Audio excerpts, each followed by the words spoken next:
Good afternoon, ladies and gentlemen. I'm your host, Kevin McLaughlin, back on another episode of Kevin's Corner, and today we're discussing a personal favorite of mine. I'm talking 36 years of heated debates, 36 years of viral clips, 36 years of pure chaos, but most importantly, 36 years of basketball. Today, we're discussing inside the NBA. So, where does this all start? This all starts in 1989 with the formation of TNT Sports and the Inside the NBA network. So, for 36 years, it was produced by TNT Sports and aired on the TNT network up until this year. More on that later. And the four current hosts, the first of which, Ernie Johnson, joined in 1989, followed by Kenny Smith in 1998, Charles Barkley in 2000, and Shaquille O'Neal in 2011. And in October of 2025, it officially aired on ESPN for the first time in program history, but it's still being produced at TNT Sports in their headquarters in Atlanta. So, I have two quotes at the bottom, one of which goes over why the TNT network went after Charles Barkley. And this is a quote from Ernie Johnson's personal book from the Sports Illustrated website. Charles immediately changed the landscape of sports television, not by creating some on-air persona, but just by being himself. After the 1992 Olympic team, where Chuck gained his reputation as like a funny comedic guy, everybody wanted him, and he settled at TNT Sports. And the second quote is from Shaq Fu Radio, which is Shaq's personal radio show, which says that Turner Sports, owner of TNT and Inside the NBA franchise, went all out in recruiting Shaq, even with Chris Webber, already on the job. So Shaq, after his retirement, was wanted so bad that he replaced one of the temporary hosts. So, parent company. The parent company for Inside the NBA is Warner Brothers Discovery, since they own TNT. And TNT and Inside the NBA can be looked upon as major influences of the current heavy hitters of sports shows and podcasts. And while obviously the founders of sports shows can be traced back to the days of radio and newspapers, Inside the NBA has scripted carnage, incredible elite chemistry, and personal analysis of the game that can be seen in many shows today. Pardon My Take, McAfee are the two big ones. Last year, before the final season aired on TNT, Charles Barkley went on Podcast P, which is a podcast by NBA player Paul George, and he briefly discussed his time at TNT.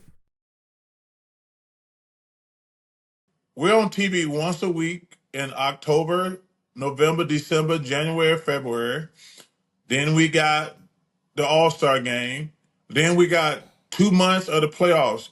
We're not trying to outdo ourselves every night. Of course, I don't think these other networks actually give people a chance to have any chemistry or learn to work off of each other. So, what makes Inside the NBA so enjoyable? To me, there's three main points. One is the cast chemistry, whether it's the arguments and debate that run until the commercial break, the constant jokes at the crew members and the players, or the reactions to tweets sent out by viewers at halftime. It is absolutely hilarious every time. But regarding the game of basketball, their halftime analysis is also wonderful. So what they do is they put either a team or a player on the board and they analyze a part of their game. This could be defense, assists, screens, boxing out, rebounding, things like that. And at the end of the game, they take the star player from the winning team and interview them and essentially ask them how they won and how they pulled it off. And last but not least is their personal knowledge. Kenny Smith, Charles Barkley, and Shaquille O'Neal are all former players, with Barkley and O'Neal being Hall of Famers. And their input on the ever-changing game of basketball is also, it's very interesting to see. You can see how most recently how offense has begun to dominate the NBA compared to defense. And here I have a quote from Sports Media Watch. Between Barkley, Smith, and O'Neal, you are getting their unvarnished thoughts and feelings, for better or for worse. There are no contrivances. The show has faced criticism throughout the years, with some people arguing that the show is inherently too unserious, and the constant jabs at players and celebrities tarnishes the show's integrity. And a lot of the recent criticism that I've seen has been directed at Shaq and his fragile ego, because when they're discussing centers like Wemby, Jokic, and Embiid, He tends to downplay them, which people think is just him preserving his legacy as one of the greatest centers of all time. And Fox Sports analyst Jason McIntyre claims that Inside the NBA just goes on every week and just trashes players, trashes the style of playing. You are damaging your own product on a nightly basis.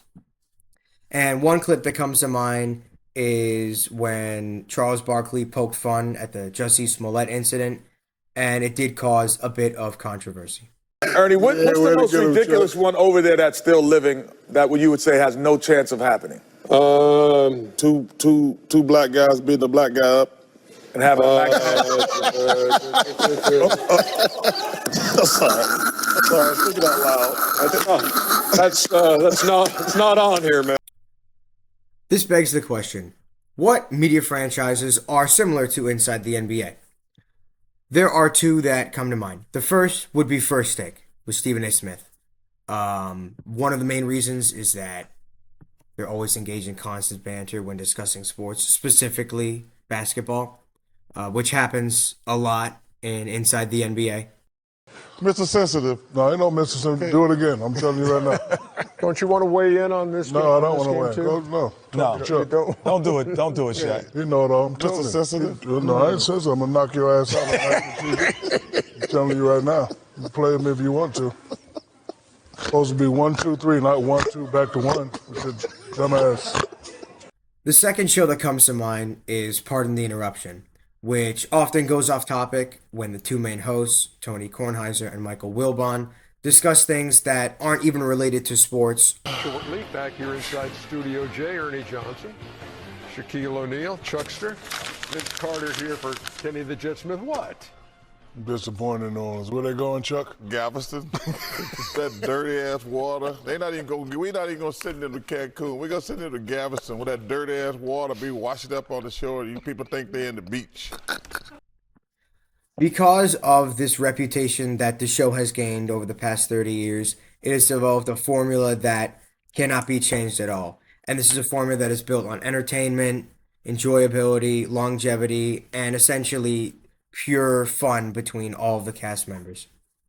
Now, the biggest concern that fans of the show had when it was moving to ESPN was that ESPN would change the show and censor the antics that go on between the crew.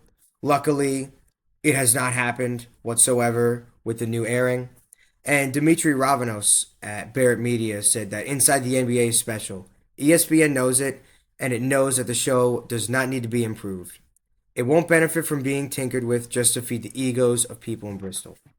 He also said, in relation to the aftermath of what would happen if the show was changed, Barkley is friendly with McAfee. He has a long relationship with Michael Wilbon and with Scott Van Pelt. He might bust balls with Stephen A. Smith, but the two seem to like each other.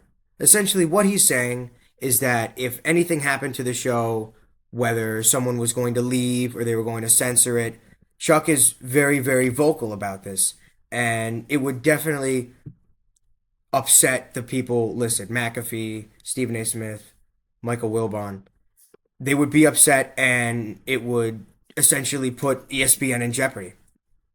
So, that is all I have today. Once again, Inside the NBA is an absolute phenomenal show, and if you haven't seen it, you absolutely have to, because there are so many clips that have been produced over the years that give me an absolute laugh. And seeing how the game has changed and how the players now see it versus how the cast sees it, it's really, really interesting to see. So that's all I have for you today at Kevin's Corner. I thank you.